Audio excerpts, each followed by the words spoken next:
Tapos ibabad ko to sa ano, para mawala yung lamok. Grabe, ang daming lamok sa amin ngayon.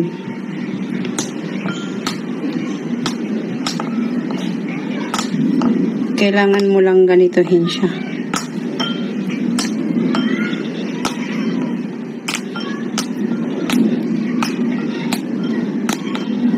Hatiin natin, gawin natin dalawa. Isa dito sa sala at saka isa sa kwarto.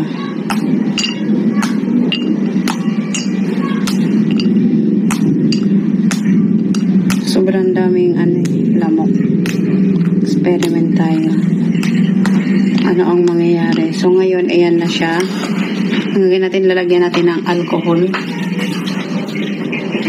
Yung alcohol na 99%.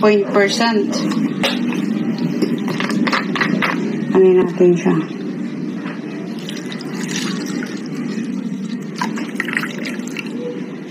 Yan.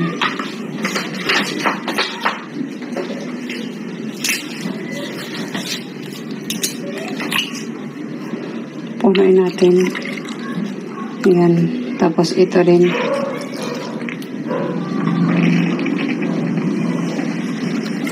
Ayan. So ngayon, lalagay natin to dito sa sala.